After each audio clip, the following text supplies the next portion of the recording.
endearing, designed with a retro, monolithic look inspired by 2001: A Space Odyssey. Matt Damon even pops up in a key role, but I'll leave that vague to avoid any hints. And don't forget Wes Bentley as Doyle, David Gyasi as Romilly, and a voice cameo by Topher Grace. Each actor brings something unique, making the ensemble feel like a real team facing the unknown. Production-wise, Interstellar was a massive undertaking.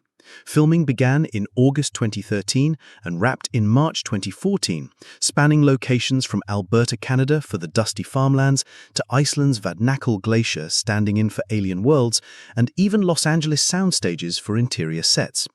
Nolan insisted on practical effects wherever possible, no green screens for everything. For instance, they built a full-scale spaceship interior that could rotate for zero-gravity scenes. And the cornfields in the film?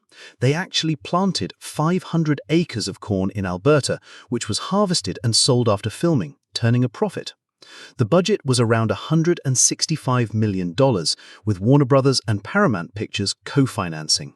A big chunk went to visual effects by Double Negative, now DNEG, who created over 850 shots, including that groundbreaking black hole rendering.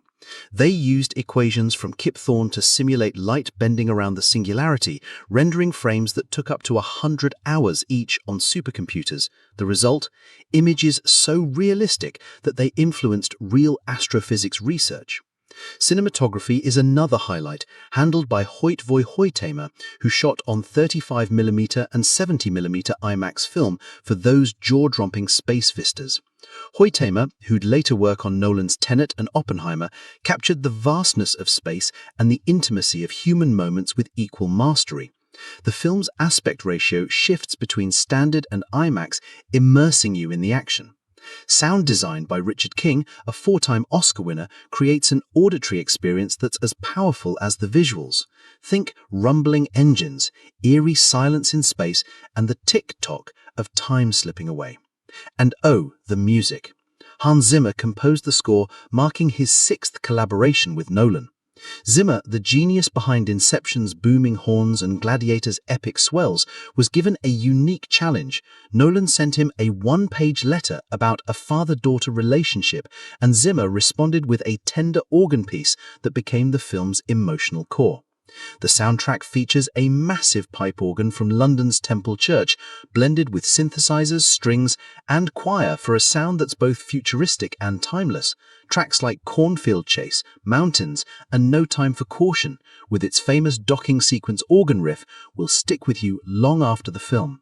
The album was released in November 2014, with deluxe editions including bonus tracks, and it's often hailed as one of Zimmer's best. Interstellar's themes are what make it so compelling and why you should watch it.